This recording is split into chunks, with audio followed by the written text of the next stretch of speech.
Welcome to RTV. నేను మీ గయాజ్ని. ఈ నెల 28వ తేదీన బక్రీద్ పండుగ వస్తుంది. అయితే బక్రీద్ పండుగను పురస్కరించుకొని అంటే ప్రధానంగా ముస్లిం సోదరులు అంటే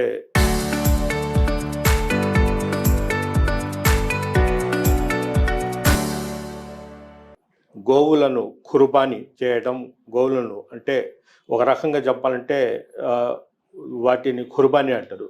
అయితే కుర్బానీ అంటే గోవులను చంపకూడదంటూ బజరంగ దళ్, అదేవిధంగా ఆర్ఎస్ఎస్, అదేవిధంగా గో సంరక్షణ సమితి వాళ్ళు మాత్రం పెద్ద ఎత్తున ఆందోళన కార్యక్రమాలు అయితే చేపడుతున్నారు. ఇలా చేసిన వారిపై కఠినంగా శిక్షించాలంటూ కూడా వీళ్ళు చెప్పడం జరుగుతుంది. మొత్తం మీద ఈ హై టెన్షన్ అయితే ఏర్పడి ఉంది. అంటే ఒక పక్క ముస్లింలు గోవులను కుర్బానీ చేస్తామని ఉంటుంటే, మరో పక్కన గో సంరక్షణ సమితి, అదేవిధంగా బజరంగ దళ్ తదితర వాళ్ళంతా గోవులను చంపకూడదంటూ కూడా వాళ్ళు చెప్తున్నారు. ప్రస్తుతం ఈ అంశం మీద మాట్లాడేందుకు మైనారిటీ నాయకులు సమీ హుసేన్, ప్రస్తుతం డాక్టర్ సమీ హుసేన్ మనతో ఉన్నారు. ఆయనతో మాట్లాడడం. సమీ భాయ్ నమస్తే. నమస్కారం అండి. అస్సలాము అలైకుం. చెప్పండి, అంటే బక్రీద్ పండుగ తొందరలో ఈ నెల 28వ తేదీ వస్తుంది. అయితే ఎక్కువగా అంటే జంతువు కుర్బానీ అంటే పొట్టేళ్ళు కావచ్చు, అదేవిధంగా ఆవులు కావచ్చు, గోవులు కావచ్చు. అయితే గోవులను చంపవద్దంటూ గో సంరక్షణ సమితి, బజరంగ దళ్ళు, మరి కొంతమంది హిందువులు మొత్తం ఇచ్చేస్తున్నారు. మీరు ఎందుకు అంటే చిన్న చిన్న ఇవి మేకపోతులు, అదేవిధంగా పొట్టేళ్ళని కుర్బానీ చేయవచ్చు కదా, గోవులనే కుర్బానీ చేయాల్సిన అవసరం ఏమిటి? గయాస్ గారు, గోవులను కుర్బానీ చేయాలని చెప్పి ఖురాన్లో కానీ హదీస్లో కానీ ప్రవక్త గారు కానీ ఎవరికి చెప్పలేదు. అదేవిధంగా మనం ముస్లింలు తినే ఆహార వస్తువుల్లో గోవు కూడా ఒక ఆహార వస్తువు కాబట్టి కొద్దిమంది గోవులకు, బర్రెలకు, దున్నపోతులకు కుర్బానీ చేస్తారు. అయితే ఇబ్రాహీం అలైహిస్సలాం గారు ఎవరైతే ప్రవక్త ఉండారో వాళ్ళ కుమారుడు ఇస్మాయిల్ అతనికి చాలా ఏజ్ తర్వాత ఒక కుమారుడు పుడతాడనమాట. అతని పేరు ఇస్మాయిల్ అలైహిస్సలాం.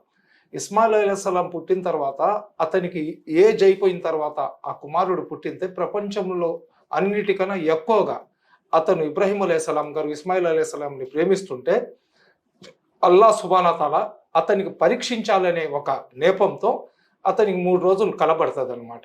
అతను తన కుమారుని జుబా చేసినట్లు, అంటే అతనికి బలి ఇచ్చినట్టు, కుర్బానీ చేసినట్లు. ఆ కళను అతను తన కుమారుడైన ఇస్మాయిల్ అలైహిస్సలాంకి చెప్పినప్పుడు అల్లాహ్ యొక్క ఆజ్ఞ, మీరు నన్ను కుర్బానీ చేయాలని చెప్పి అల్లాహ్ మీకు ఆజ్ఞ ఇచ్చినట్లున్నారు, కాబట్టి మీకు 3 రోజులు కలబడింది, కాబట్టి మీరు నాలో ఉన్న సహనాన్ని పరీక్షించండి, నేను అల్లాహ్ కోసం త్యాగము కుర్బాన్ అవ్వడానికి నేను సిద్ధంగా ఉన్నాను, మీరు నన్ను కుర్బానీ చేయండి, నా తల తిప్పేసి నన్ను నా మెడ మీద కత్తి పెట్టి నాకు కుర్బానీ చేయండి, నన్ను కోసేయండి అని చెప్పి అతను చెప్పడం జరుగుతుంది. ఇస్మాయిల్ అలైహిస్సలాం ఏదైతే అతనికి కలపడిందో అదేవిధంగా తన ఇస్మాయిల్ అలైహిస్సలాంని ఇబ్రాహీం అలైహిస్సలాము కుర్బానీ చేయడానికి అతనికి మెడ మీద కత్తి పెట్టి కోసేటప్పుడు అల్లాహ్ అతనితో ప్రసన్నుడై జిబ్రాయిల్ అలైహిస్సలాం ద్వారా స్వర్గంలో ఉన్న ఒక దుంబను, పొట్టెల్లాంటి ఒక దుంబను ఏం చేస్తాడంటే ఆ ప్రదేశంలో ఇస్మాయిల్ అలైహిస్సలాంని పక్కన లాగేసి ఆ దుంబను అక్కడ పెట్టేస్తారు. తర్వాత అల్లాహ్ సుబ్హానహు తఆలా అతనికి ఏం చెప్తాడంటే, అయ్యా నీ బిడ్డను బలి తీసుకోవడం కాదు, నువ్వు అన్నిటికన్నా ఎక్కువ ప్రేమిస్తున్న వ్యక్తిని నా కోసం త్యాగిస్తావా లేదని నేను పరీక్షించినాను, ఈ పరీక్షలో నువ్వు ఉత్తీర్ణుడు అయ్యావు కాబట్టి ప్రళయం దాకా ఈ కుర్బానీ ఇచ్చే కార్యక్రమాన్ని నేను అమల్లో పెడతానని చెప్పి అప్పటి నుంచి బక్రీద్ అప్పుడు కుర్బానీ ఇచ్చే ఆచారం వచ్చింది.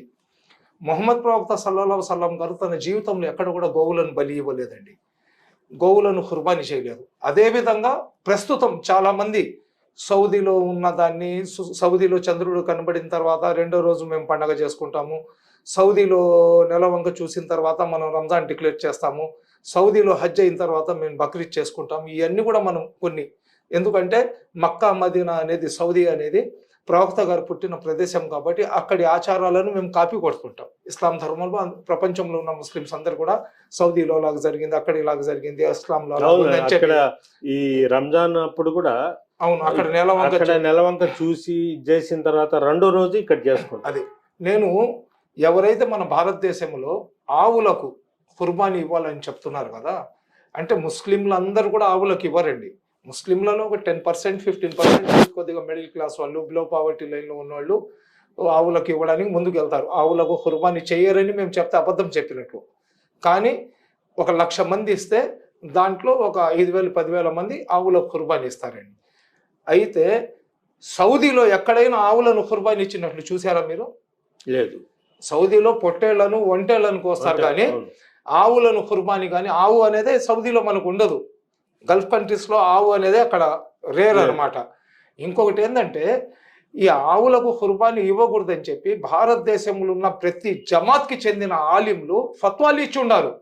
కానీ కొంతమంది మూర్ఖత్వంగా ఆవులను కొయ్యడము, ఆవులను గో సంరక్షణ సమితి వాళ్ళు కానివ్వండి, ఆర్ఎస్ఎస్ వాళ్ళు కానివ్వండి, వీళ్ళందరూ కూడా బక్రీద్ వచ్చినప్పుడు వాళ్ళు మామూలు యాక్టివేట్ ఉంటారు. దానికన్నా ఎక్స్ట్రా ఎనర్జీతో బూస్ట్ తాగేసి పైకి వస్తారనమాట ముస్లింల పైకి. గోవులను ముస్లింలు కోసేస్తున్నారు, ముస్లింలు గోవులను తినేస్తున్నారు, గోమాతను హత్య చేసేస్తున్నారని. 365 రోజులు గోవధ జరుగుతూనే ఉంది భారతదేశంలో. 365 రోజులు గోవులను కోసుకొని తినేవాళ్ళు తింటూనే ఉన్నారు. ఇప్పుడు 100 కేజీల ఆవు మాంసం మార్కెట్లో వచ్చింది అనుకోండి, 20 కేజీలు ముస్లింలు తీసుకున్నారు అనుకోండి, మిగతా 80 కేజీలు చాలా ఇతర కులస్తులు తీసుకుంటున్నారు. ఆ కులాల పేర్లు నేను ఎత్తి కాంట్రవర్సిటీ చేసే ఉద్దేశం నాది కాదు. కానీ ఉన్న వాస్తవం ఏదైతే ఉందో అది మెజారిటీ పర్సన్స్ కి తెలియాలా. ఎవరైతే ముస్లింలను గోహంతకుల్లాగా చూస్తున్నారో వాళ్లకు వాస్తవాలు ఏందని తెలియాలని ఉద్దేశంతో చెప్తున్నా. ముస్లింలు ఒక్కలే తింటారా? మామూలుగా మనం పల్లెల్లో గ్రామాల్లో చూస్తాము, ఏదైనా బర్రెలు కానీ దున్నపోతులు కానీ ఏదైనా చచ్చిపోతే ఆ చచ్చిపోయిన కలేబరాలను కూడా తీసుకొని పోయి కోసుకొని తినే కులాలు చాలా ఉన్నాయి. వాటి గురించి నేను కులాల పేర్లు ఎత్తదలుచుకోవటం లేదు. కానీ కేవలం ముస్లింలను టార్గెట్ చేయడము, బక్రీద్ వచ్చినప్పుడు వాళ్ళు యాక్టివేట్ అయిపోయి గోవులను రక్షిస్తున్నాము, జుట్టులు పట్టుకొని కొట్టడము. అసలు మా ముస్లిమ్స్కు సిగ్గుండాలండి. తల్లి ఇచ్చే పాలు ఇచ్చే తల్లి లాంటి ఆవును కొయ్యకూడదు భారతదేశంలో ఏ ముస్లిం కూడా. ఒక గర్భవతి కాన్పప్పుడు చచ్చిపోయింది అనుకోండి, ఆమె హిందూ కానీ, ముస్లిం కానీ, ఎస్సీ కానీ, ఎస్టీ కానీ, బీసీ కానీ, సిక్కులు కానీ, జైన్లు కానీ, ఏ కులానికి చెందిన మహిళ అయినా కానీ ఆమె ప్రసన్నం ఇది కాన్పు జరిగేటప్పుడు డెలివరీ టైంలో ఆమె చచ్చిపోయింది అనుకోండి, ఆ బిడ్డ పాలు ఎవరు ఇస్తారు? డబ్బా పాలు పడదు, ఆవు పాలే వాళ్ళకి ఇస్తారు. అంటే ఆవు తల్లి లాంటి ఆవును కొయ్యడం అనేది దాని కరాఖండిగా నేను దాన్ని ఒప్పుకోను. ఎక్కడ కూడా ఒక్క మాట గయాస్ గారు, ఆవులను ముస్లింలు కొయ్యడానికే లేదండి. ఎందుకు?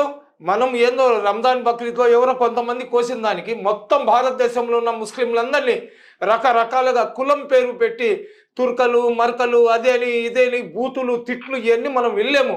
మనకొద్దు. ఇస్లాం ధర్మంలో ఆవులను కొయ్యమని చెప్పి ఖురాన్లో, హదీస్లో చెప్పలేదు. అదేవిధంగా ముస్లింలు ఒక్కళ్ళే ఆవు మాంసం తినటం లేదు. ఎన్నో అల్ కబీర్ కానివ్వండి, రకరకాల ఏదైతే ఆవు మాంసం ఎక్స్పోర్ట్ చేసే కంపెనీలు ఉన్నాయో అవన్నీ కూడా హిందువులవే. ఆ కంపెనీలు ఎందుకు ముయించటం లేదు? ఆవులను బక్రీదులు అమ్మడానికి ఏ విధంగా పొట్టేళ్లను సాకుతారో గ్రామాలు అదే విధంగా ఆవులను సాకే వాళ్ళు చాలా మంది ఉన్నారు. అసలు మాకు వద్దండి, మేము కొనము. మేము అన్ని మసీదులలో కూడా అనౌన్స్ చేయిస్తున్నాం. అన్ని మసీదులలో కూడా దయచేసి ఖుర్బానీ ఇచ్చేవాళ్ళు మీకు ఆర్థిక స్తోమత లేకపోతే మీరు ఖుర్బానీ ఇవ్వబాకండి. మీకు ఆర్థిక స్తోమత అల్లా సుబ్హానహు వ తఆలా ఇచ్చినప్పుడు మీరు పొట్టేళ్ళకి ఖుర్బానీ ఇవ్వండి. ఒక్కసారి మీరు ఖుర్బానీ ఇచ్చారు, ప్రతి సంవత్సరం ఇవ్వాల్సిన అవసరం కూడా లేదు. కాబట్టి దయచేసి ముస్లింలే గోవులను హత్య చేస్తారు, ఆ సమస్య లేదండి. ముస్లింలలో 85% ముస్లిమ్స్ గోమాంసం తినరు. ఆ వాస్తవం ఎంతమందికి తెలుసు? ఒకటి ఇక్కడ గోవులను అంటే మన భారతదేశంలో గోవులను హిందువులు చాలా పవిత్రంగా పూజించడము అలా చేస్తూ వస్తున్నారు. అంటే అలాంటి వాళ్ళు పూజించే అంటే మన పక్కన అంటే మన భారతదేశంలో అన్ని కులాల వాళ్ళు ఒకరిని గౌరవించుకుంటా ఒకరొకరు ఇది చేసుకుంటా ముందుకు వెళ్తున్నారు. అలాంటి సమయంలో హిందువులు పూజించే వాటిని ఈ విధంగా హత్య చేయడం అనేది ఎంతవరకు కరెక్టు? అదేవిధంగా ముస్లిమ్స్లలో అందరని కొంతమంది ముస్లిం మత చాదస్సువాదులే దీన్ని ప్రోత్సహిస్తున్నారన్న విమర్శలు కూడా ఉన్నాయి. దాన్ని ఏమంటారు? ఇప్పుడు హిందువులు గోవులను పూజిస్తారు, ఎందుకంటే వాళ్ళకు 3 దేవతలు, గోవు యొక్క పాలు కానివ్వండి, పెరుగు కానివ్వండి, అదేవిధంగా నెయ్యి, ఇవన్నీ కూడా ఆ వస్తువులు ఏదైతే ఉన్నాయో తింటారు, పూజల్లో కూడా యూజ్ చేస్తారు, గోమూత్రాన్ని తాగుతారు. అదేవిధంగా గోవు యొక్క పేడ ఏదైతే ఉందో దాన్ని వాళ్ళు ఇళ్ల ముందర కళ్ళాపు చల్లుకొని ఆ పేడని ఇళ్లను కూడా పూసుకుంటారు. ఎందుకంటే వాళ్ళు దాన్ని పవిత్రంగా భావిస్తారు. ఆర్గానికల్గా కూడా గోవు పేడ ఏదైతే ఉందో అది ఫర్టిలైజర్ లేని ఎరువులాగా పంటలకు గింటలకు ప్రతిదానికి ఉపయోగపడుతుంది. గోవును వాళ్ళు పూజిస్తారు, మేము గోవుని గౌరవిస్తాం. మేము పూజించము, గోవుని గౌరవిస్తాము. కాబట్టి మేము చెప్తున్నాం కదా, పాలిచ్చే తల్లిని గొంతు కోయడంలో ఎంత పాపం ఉందో పాలిచ్చే ఆవును గొంతు కోయడంలో అంతే పాపం ఉందని నేను ఖచ్చితంగా చెప్తున్నా. నా మీద ముస్లిం చాందాసవాదులు విమర్శించినా, కామెంట్ బాక్సులు వచ్చి నాకు అమ్మబూతులు తిట్టినా, నాకు ఏం చెప్పినా కానీ గోవు ఏదైతే పాలిచ్చే తల్లిని కోయడం ఎంత పాపమో పాలిచ్చే గోవుని కోయడం కూడా అంతే మహాపాపం. అటువంటి మహాపాపం ముస్లింలు చేయకూడదు. మొహమ్మద్ ప్రవక్త గారు ఎక్కడ గోవులను కోయలేదు, ఖురాన్లో కానీ హదీస్లో కానీ గోవులను కోయమని ఎక్కడ చెప్పలేదు. కానీ ఒకటే నేను చెప్తున్నాను, ఎవరైతే ఈ గో సంరక్షకులు ఉన్నారో, ఎవరైతే ఈ ఆర్ఎస్ఎస్ బీజేపీ వాళ్ళు గోవుల మీద ముస్లింలను టార్గెట్ చేస్తున్నారో ఒక్కసారి ఆలోచించండి, మనసు పెట్టి మీరు ఆలోచించండి. 365 రోజులు గోవులు ఎక్కడో ఒక దగ్గర కోస్తున్నారు. 365 రోజులు గోశాలల్లో దానికి తిండి లేకుండా గోవులు చచ్చిపోతున్నాయి. గోశాలల్లో కొన్ని వందల గోవులు చచ్చిపోతున్నాయి. లక్షల కోట్ల రూపాయలు గోవుల పేర్లు చెప్పి తినేసే వాళ్ళు చాలా మంది ఉన్నారు. అక్కడ పోయి మీరు ఎందుకు పోరాటం చేయటం లేదు? ఎవరైతే ఆవు మాంసాన్ని విదేశాలకు, వెస్టర్న్ కంట్రీస్కు, ఇజ్రాయిల్ లాంటి కంట్రీలకు, ఆఫ్రికన్ కంట్రీలకు, ఏదైతే గోమాంసాన్ని గల్ఫ్ కంట్రీస్కు, అదేవిధంగా అమెరికాకు, ఎక్కడైతే శీతలంగా ఉండే ప్రదేశాలు ఏదైతే ఉంటాయో, మంచు పడే ప్రదేశాలు ఉంటాయో, శరీరంలో వేడి కోసం ఈ గోవుల మాంసం కొన్ని లక్షల టన్ను కొన్ని వేల సంఖ్యలో ప్రతిరోజు గోవులను కోస్తున్నారు కదా. ఎక్కడ కోస్తున్నారు మీకు తెలుసు కదా, ఎవరు కోస్తున్నారు మీకు తెలుసు కదా. నిజంగా మీకు సనాతన ధర్మం మీద ప్రేమ, గోవులను నిజంగా మీరు తల్లిలాగా కానీ భావిస్తే అక్కడ పోయి మీరు ఎందుకు దాన్ని ఆపటం లేదు? అదేవిధంగా నా హిందూ సోదరులకు నేను చెప్తున్నా, గోవును జాతీయ జంతువులాగా డిక్లేర్ చేయాలా?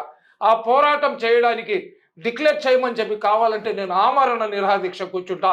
నా తోడు కూర్చోడానికి మీరు సిద్ధంగా ఉన్నారా? గోవులను ఏ విధంగా జాతీయ పక్షి నెమలి ఉందో, ఏదైతే జాతీయ జంతువు పులి ఉందో, అదేవిధంగా జాతీయ జంతువులాగా గోవును కూడా చేర్చాలని చెప్పి ఆమరణ నిరాహార దీక్ష నేను కూర్చోడానికి సిద్ధంగా ఉండా. నేను కూర్చుండే నిరాహార దీక్షలో నన్ను సహకరించడానికి మీ హిందూ సోదరులు ఎంతమంది వస్తారో రండి. ఎందుకంటే గోవు అనేది మీరు ఏ విధంగా తల్లిలాగా చూస్తారో మేము కూడా తల్లిలాగానే చూస్తాం. తల్లి లేని బిడ్డలకు పాలిచ్చే గోవు, బర్రె, ఇవన్నీ కూడా ఏంటంటే అవి ఏం మాంసాహారులు కావు, శాకాహారులు. అవి గడ్డి తింటాయి. అదేవిధంగా ఏదైతే ఆకులు ఉన్నాయో తింటాయి. అవి తినేసి ఎవరైతే తల్లి లేని బిడ్డలు ఉంటారో అటువంటి వాళ్ళకు పాలిచ్చే అటువంటి గోవులను కోయడం అనేది మహాపాపం. దాన్ని ఏ ముస్లిం కూడా ఒప్పుకోడో, దాన్ని కరాఖండిగా మేము ఖండిస్తాం. సమీ గారు, ఒకటి అసలు ముస్లిమ్స్ ఎంతో పవిత్రంగా ఖురాన్లో గోవుని ఖుర్బానీ ఇవ్వవచ్చు అనేది ఉందా? ఖురాన్లో కూడా లేదు, హదీస్లో కూడా లేదు. ప్రవక్త గారు కూడా ఎక్కడ చెప్పలేదు ఎక్కడ గోవును ఖుర్బానీ. ఎందువల్ల? మనం తినే జంతువులను ఖుర్బానీ ఇవ్వచ్చు అని చెప్పి పెద్దలు చెప్పారు. తినే జంతువుల్లో ఆవు కూడా ముస్లిమ్స్లో కొద్దిమంది తింటారు దాన్ని. అటువంటి పరిస్థితుల్లో ఆ గోవు యొక్క మాంసాన్ని డబ్బులు లేని వాళ్ళు ఏంటంటే ఖుర్బానీ ఇవ్వాలనే ఆతృతతో ఈ ఒక గోవులో 7 మంది షేర్ చేసుకుంటారు. ఒక పొట్టేలు ఇవ్వాలంటే 15-20 వేలు అవుతుంది.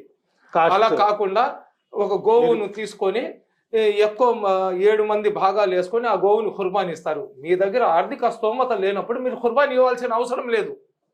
మీరు భాగాలు వేసుకొని ఇక్కడ ఏదైతే కుల మతాల మధ్య చిచ్చు పెట్టే కార్యక్రమాన్ని చేయమని చెప్పి ఖురాన్ కానీ హదీస్ కానీ ప్రవక్త గారు కానీ మాకు చెప్పలేదండి. మనకు ఎదుటి మనిషిని ఇబ్బంది పడే పని ఏది కూడా చేయవద్దని చెప్పి మాకు ప్రవక్త గారు బోధించుండారు. ఎదుటి మనిషి దారిలో మేము పోయేటప్పుడు అడ్డంగా రాయి పడి ఉంటే ఆ రాయిని తీసుకొని పక్కన వేయమని చెప్పి ప్రవక్త గారు మాకు బోధించుండారు. అదేవిధంగా ప్రవక్త గారు ఇతర కులాలను కానీ ఇతర మతాలు కానీ వేరే ధర్మాలను ఆచరించే వాళ్లకు మీరు వేలెత్తి చూపించబాకండి, వాళ్ళకు తుష్కారంగా మాట్లాడబాకండి. ఒక్కసారి మీరు వాళ్ళ దేవుళ్ళ గురించి, వాళ్ళ భగవంతుల గురించి మాట్లాడితే 100 సార్లు వాళ్ళు మీ అల్లా గురించి మాట్లాడతారు. కాబట్టి వాళ్ళందరితో సామరస్యంగా కలిసిమలిసి వాళ్ళని కలుపుకొని జీవించమని చెప్పి ప్రవక్త గారు బోధించినారు. కానీ కొంతమంది ఏంటంటే రాజకీయ లబ్ధి కోసము విదేశాల నుంచి డబ్బులు తెప్పించుకోవడం కోసము ఈ రకరకాలుగా ఏంటంటే విద్వేషాలను రెచ్చగొట్టే కార్యక్రమం చేస్తున్నారు. నేను 2 చేతులు జోడించి సలాంలు చేసి నా ముస్లిం సోదరులకు చెప్తున్నా, దయచేసి ఈ సంవత్సరం నుంచి ప్రతి ఒక్కరు కూడా గుండెల మీద చేయి పెట్టుకొని అహద్ చేయండి. అల్లా కోసం, ప్రవక్త గారి కోసం ఆవు ఇచ్చే గోవులను ఎవరు కూడా కుర్బానీ ఇవ్వబాకండి. అదేవిధంగా నా హిందూ సోదరులకు నమస్కరించి చెప్తున్నా, గోవును జాతీయ జంతువులాగా ప్రకటించాలని చెప్పి మేమందరం పోరాటం చేద్దాం. మీరందరూ రాండి, నేను ఆమరణ నిరాహార దీక్ష కూర్చుంటా. మనమందరం కూడా మన గోవును, మా గోమాతను జాతీయ జంతువులాగా ప్రకటించుకుందాం, దాన్ని రక్షించుకుందాం. మీ ఏదైతే మనోభావాలు ఉన్నాయో దాన్ని కాపాడడానికి ప్రాణ త్యాగానికైనా మేము సిద్ధంగా ఉన్నామని తెలియజేసుకుంటున్నాం. ఇంకోటి, గోహత్య పేరుతో కూడా ముస్లిమ్స్ మీద దాడులు జరుగుతున్నాయి. దాని మీద మీరు ఎలా చూస్తారు? అదేనండి నేను చెప్తుండేది. గోహత్య అంటే గోమాంసము 100 మంది తిన్నారు అనుకోండి, దాంట్లో 20% ముస్లిమ్సే ఉంటారు. వేరే వాళ్ళు తింటున్నారు కదా, వాళ్ళని ఎందుకు మీరు అడగటం లేదు? వాళ్ళకి ఎందుకు మీరు డిస్కషన్ చేయటం లేదు? ఎక్స్పోర్ట్ కంపెనీలన్నీ హిందువులే కదా. అల్ కబీర్ ఉంది, పేరు వచ్చి అల్ కబీరు, దాని ఓనర్ ఎవరో ఒక హిందూ. ఇంకొకటి ఉంది, దాని ఓనర్ హిందూ. 7 పెద్ద కంపెనీలు భారతదేశం నుంచి లక్షల టన్నులు గోవు మాంసాన్ని ఎక్స్పోర్ట్ చేసే కంపెనీలు ఏదైతే ఉన్నాయో ఆ కంపెనీలన్నీ హిందువులవి, బ్రాహ్మిన్స్వి. మీరెందుకు దాన్ని అరికట్టడం లేదు? దాన్ని ఎందుకు మీరు ఆపటం లేదు చెప్పండి. నేను చెప్పేది అదే. కేవలం రాజకీయ లబ్ధి కోసము ముస్లింలను బూచిగా చూపించి రాజకీయ పబ్బం గడుపుకోవాలి కాబట్టి ముస్లింలను రెచ్చగొట్టడానికి, మత విద్వేషాలను రెచ్చగొట్టడానికి జరుగుతున్న కుట్రలో భాగం తప్ప గోమాత మీద ప్రేమతో కాదు. నిజంగా గోమాత మీద ప్రేమ కానీ ఉంటే రండి, దాన్ని జాతీయ జంతువులాగా ప్రకటించండి అని చెప్దాము. దానికోసం రాష్ట్ర వ్యాప్తంగా, దేశవ్యాప్తంగా పోరాటం చేద్దాం. రండి, అందరం కలిసి. మొత్తం మీద గోహత్య చేయవద్దంటూ కూడా మీరు కూడా ప్రచారం చేస్తున్నారు. 101% అండి. గోవును కొయ్యడం మహాపాపం. గోవు పాలిచ్చే గోవులను కొయ్యడానికి ఇస్లాంలో ఎక్కడ కూడా మీకు ఆవులను కొయ్యండి అని చెప్పి ఎక్కడ ప్రవక్త గారు కానివ్వండి, ఖురాన్లో కానీ హదీస్లో కానీ చెప్పలేదు. కాబట్టి ఎవరు కోసినా కానీ వాళ్ళు వస్తారో రారో తెలియదు. కానీ నెల్లూరులో అయితే నాకు తెలిసి వాళ్ళ దగ్గర గోవులకు వస్తున్నారంటే నేను పోయి అక్కడ దాన్ని ఆపుతాను. అవసరమైతే వాళ్ళతో కొట్లాట కూడా చేస్తాను. ఓకే, థ్యాంక్ యూ సైడ్ భాయ్. ఇది పరిస్థితి. అంటే ఎవరు అంటే బక్రీద్ పండుగ వస్తూ ఉంది, ఎవరు గోహత్య అనేది చేయకూడదు, కుర్బాన్ని చేయవద్దు, అంతకైతే ఇవ్వవద్దు, పేదరికం ఉంటే ఇవ్వవద్దు అని కూడా చెప్పడం జరుగుతుంది. అదేవిధంగా ఎక్కడైనా గోవుని కుర్బానీ చేస్తుంటే తాను ముందు వచ్చి అక్కడ ఆపేస్తానంటూ కూడా సమీ హుస్సేన్ అయితే చెప్తున్నారు. వీడియో అల్తాఫ్తో గయాజ్ RTV, నెల్లూరు నుంచి.